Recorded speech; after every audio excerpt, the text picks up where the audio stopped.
नमस्कार दोस्तों, स्वागत है आप सभी का मेरे चैनल ऑलवेज न्यू में।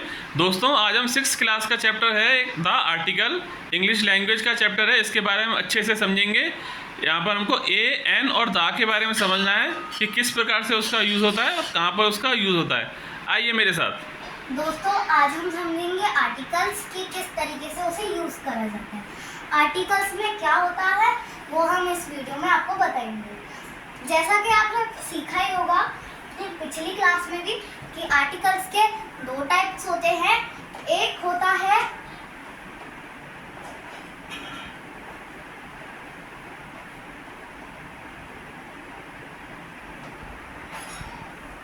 और एक होता है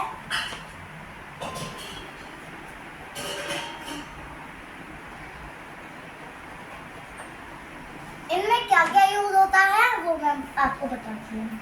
इंडेफिनेट में हम ए और एन लगाएंगे और डेफिनेट में हम द। इसका मैं आपको बताऊंगी कि हम ए और एन क्यों लगाएंगे इंडेफिनेट में और डेफिनेट में हम द क्यों लगाएंगे। इंडेफिनेट मतलब वो कहीं पे भी लग सकता है, ए कहीं पे भी लग सकता है और एन भी कहीं पे भी लग सकता है। डेफिनेट में कि वहीं बस द लगेगा, इसीलिए इनडेफिनेट में ए और एन आते हैं और डेफिनेट में द। आज हम इसके बारे में स्टडी करने वाले हैं। आपने अपनी पिछली क्लास में देखा होगा कि आप वॉवल से इसको साउंड को पहचानते हो और उसमें लगाते हो। आज मैं बताऊंगी उसका सही तरीका। आपने देखा होगा कि आप हर वक्त वॉवल्स का यूज करते हो। वॉवल्स होते हैं ए, ई, आई, ओ, यू। तो हमारे वॉवल्स में ये हमारा काम वॉवल्स से नहीं होता है, वो आप छोटी क्लास में बस पढ़ सकते हो, लेकिन हमारा काम ये वॉवल्स से नहीं होता है। हमारा काम होता है हिंदी का स्वर, हिंदी के स्वरों से।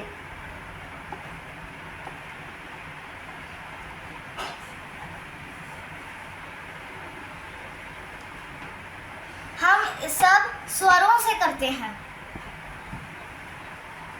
और जो स्वर होते हैं वो इंग्लिश में वोवल्स कहलाते हैं और जो कॉन्सोनेंट्स होते हैं वो हमारे व्यंजन कहलाते हैं। इसीलिए ये हमारे 11 हैं स्वर। अब हमें इसमें कुछ देखते हैं एग्जाम्पल के थ्रू। जैसे कि मैंने लिखा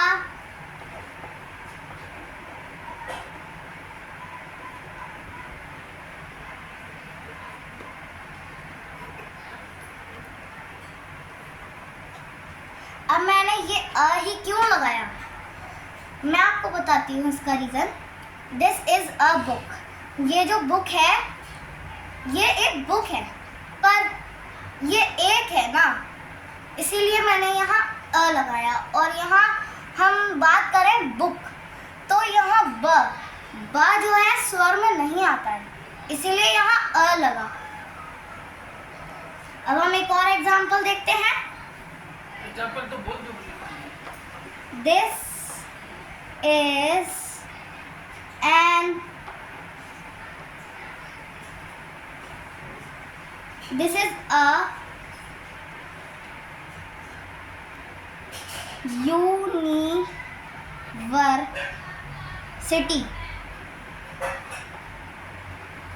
अब हमने इसमें अ क्यों लगाया जबकि वॉवल्स तो यू है और यू इधर भी आ रहा है।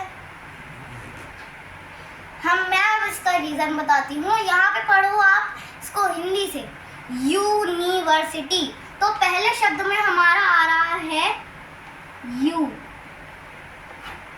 तो यू देखा जाए तो व्यंजनों में आता है, य व्यंजनों में आता है, वो हमारा वोवल्स में कहलाया, इसलिए हमने यहाँ अ लगाया। तो दोस्तों इसी के साथ हम और एग्जाम्पल्स देख लेते हैं।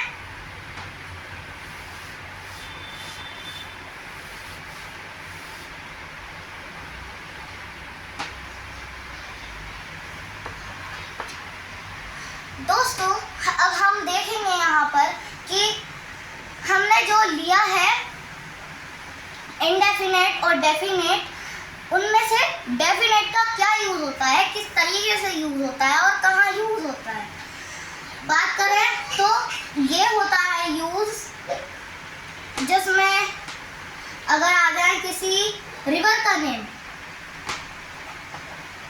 हमने यहाँ पे ले लिया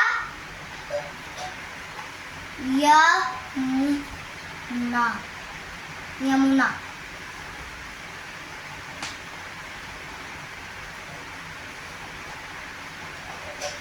यमुना, तो यमुना तो हम नहीं बोल सकते, हमें द यमुना लगाना है, the Yamuna, the Ganga, the Nile, the Indus, ऐसे हमारी रिवर्स के नेम हुए।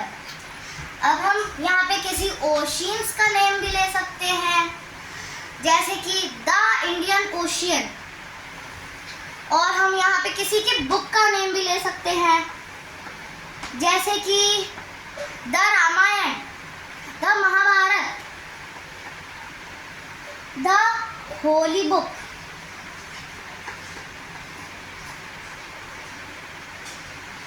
तो इसी तरीके से हम लगा सकते हैं। अब हम देखेंगे ओमिशंस। ओमिशंस क्या होते हैं दोस्तों?